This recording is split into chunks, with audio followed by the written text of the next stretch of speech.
Bonjour, exercice 1 du sujet 1 Polynésie, juin 2024. Dans le descriptif de la vidéo, vous trouverez un énoncé corrigé en format PDF, un lien vers le site de la PMEP pour y trouver des sujets de bac et des corrigés, et un lien vers mon blog pour y trouver divers documents, blog qui va bientôt disparaître. L'énoncé, pour chacune des affirmations suivantes, indiquez si elle est vraie ou fausse.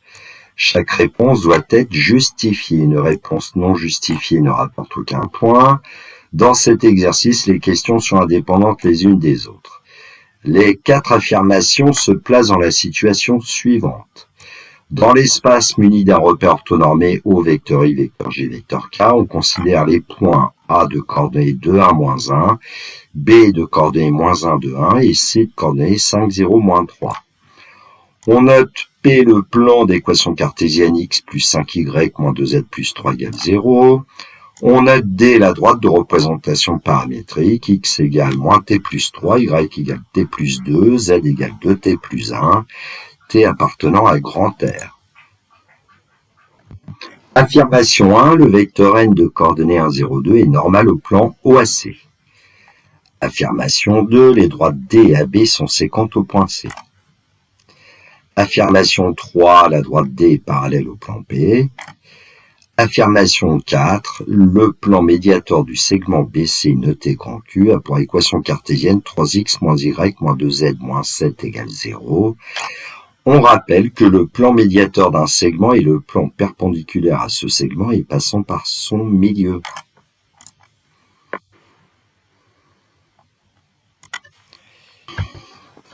Affirmation 1, le vecteur n de coordonnées 1, 0, 2 est normal au plan OAC. Alors on va regarder si le vecteur n est orthogonal aux deux vecteurs non collinaires OA et OC. Alors, on va commencer par le vecteur OA. Le point A pour coordonnées 2, 1, moins 1, donc le vecteur OA a les mêmes coordonnées 2, 1, moins 1. On calcule le produit scalaire du vecteur n et du vecteur OA, produit des abscisses, plus produit des ordonnées, plus produit des cotes. On obtient 2 plus 0 moins 2, c'est-à-dire 0. Le produit scalaire du vecteur n et du vecteur OA est égal à 0, donc on peut dire que le vecteur n est orthogonal au vecteur OA. Pour le vecteur OC, le point C a pour coordonnées 5, 0, moins 3, donc le vecteur OC a pour coordonnées 5, 0, moins 3. Le produit scalaire du vecteur n et du vecteur OC, c'est le produit des abscisses, des vecteurs, plus produit des ordonnées, plus produit des cotes, et on trouve 5 plus 0 moins 6, c'est-à-dire moins 1. Et donc, le produit scalaire du vecteur n et du vecteur OC n'est pas égal à 0, donc le vecteur n n'est pas orthogonal au vecteur OC, ce qui fait que le vecteur n n'est pas un vecteur normal au plan OAC, et l'affirmation 1 est fausse.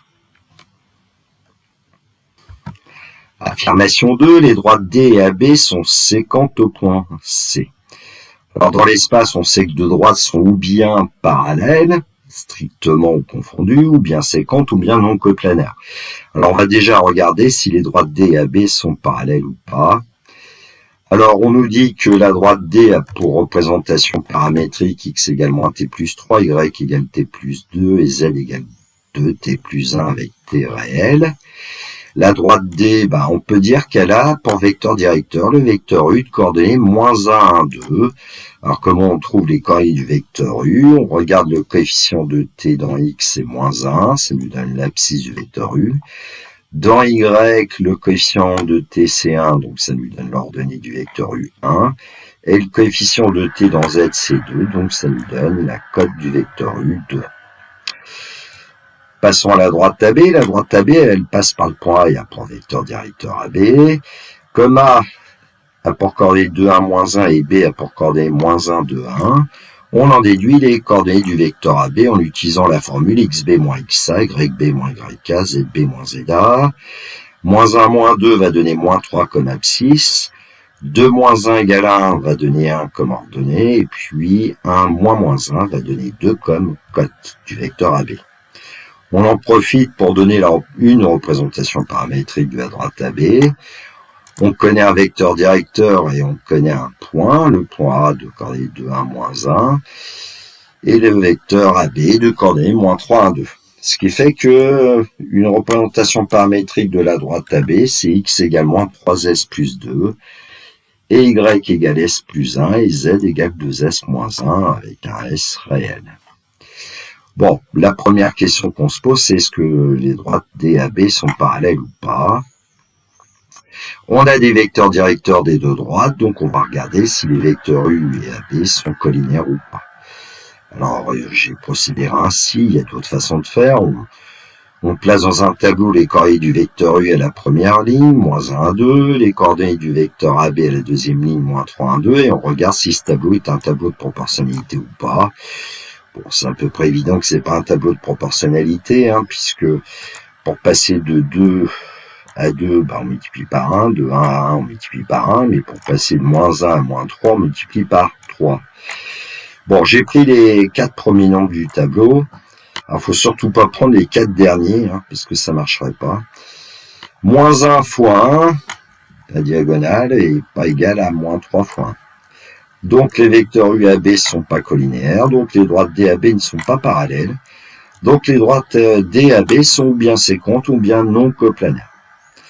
Alors, comme dans le texte, on nous dit les droites D et AB sont-elles séquentes au point C, on va se servir de ce point C. On va éviter d'aller chercher l'intersection des droites D et AB ici, comme on le fait parfois. Ça va nous suffire d'essayer de voir si le point C appartient bien à la droite D et à la droite AB. Alors, est-ce que le point C appartient à la droite D? On va regarder si on peut trouver une valeur du paramètre T donné dans la représentation paramétrique de la droite D qui nous permet d'obtenir les coordonnées du point C ou pas. Alors, comme XC vaut 5 et que petit x vaut moins t plus 3, on doit avoir moins t plus 3 égale 5, donc moins t égale 2, donc t égale moins 2. Donc, il n'y a que le paramètre t égale moins 2 qui peut éventuellement nous donner les coordonnées du point C. Alors, on calcule pour t égale moins 2. Alors, évidemment, on retrouve x égale 5. Y qui vaut t plus 2, ça nous donne moins 2 plus 2, ça donne 0. Et puis z qui est égal à 2t plus 1, ça nous donne 2 fois moins 2 plus 1 moins 3. Ce qui fait que le point C appartient bien à la droite D, puisqu'il correspond au paramètre t égale moins 2.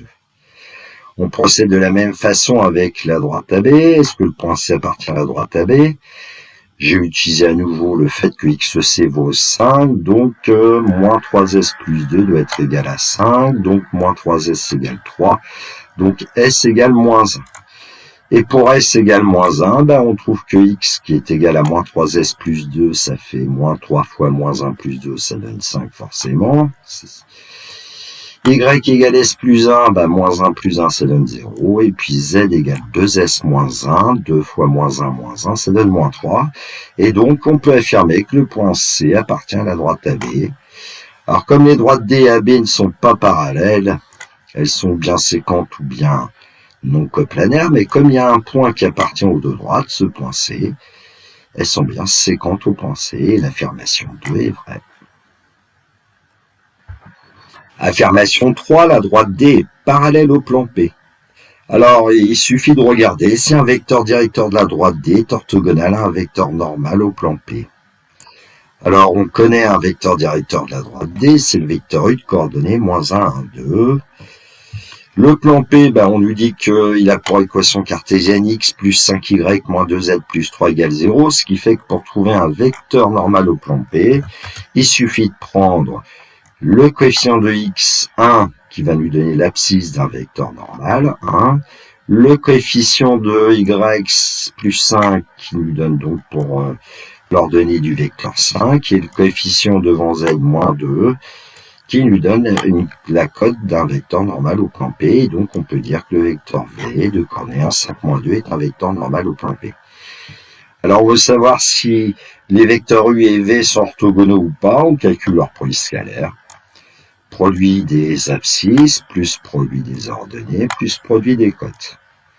On obtient moins 1 plus 5 moins 4 qui vaut 0, et donc on peut dire que le vecteur U et le vecteur V ont un produit scalaire nul, donc le vecteur U est orthogonal au vecteur V, donc la droite D est parallèle au plan P. L'affirmation 3 est vraie. Alors la question qu'on aurait pu se poser, c'est de se dire, mais est-ce que la droite D est strictement parallèle au plan P, ou bien est-ce qu'elle est incluse dans le plan P? Alors, petite remarque, comme le point C, on sait qu'il appartient à la droite D, on va regarder si le point C appartient au plan ou pas. Alors, si le point C appartient au plan, la droite D sera incluse dans le plan. Si le point C n'appartient pas au plan P, ça voudra dire que la droite D est strictement parallèle au plan P.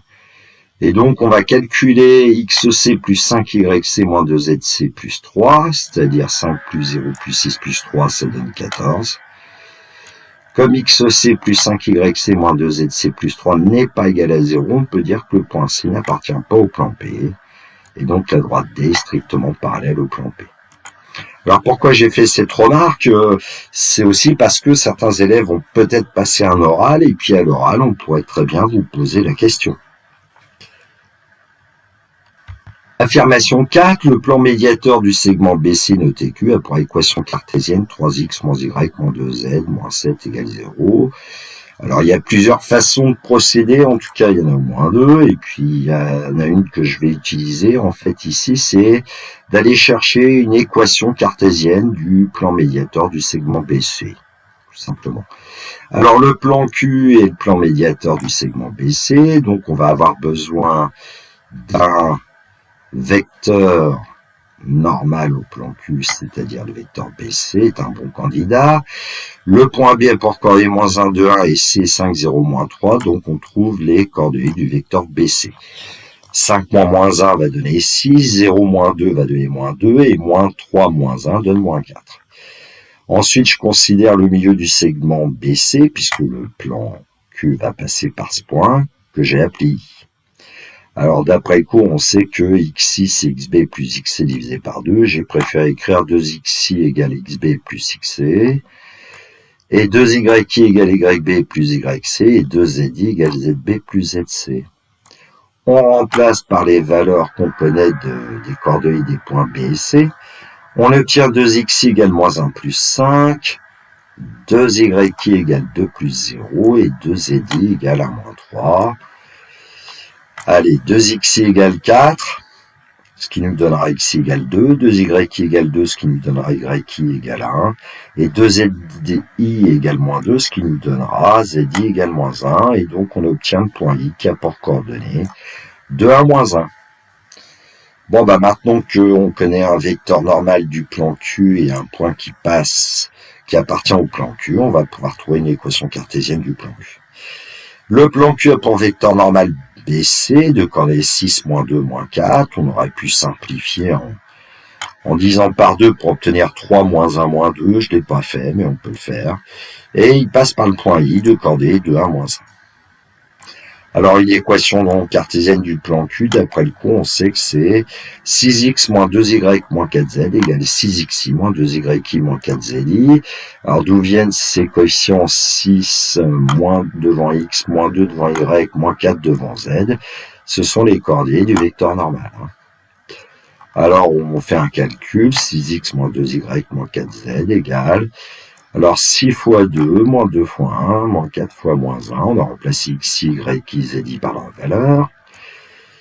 On obtient 6x moins 2y moins 4z égale 12 moins 2 plus 4, qui va valoir 14. Et donc, on va obtenir que le plan Q a pour équation cartésienne 6x moins 2y moins 4z moins 14 égale 0.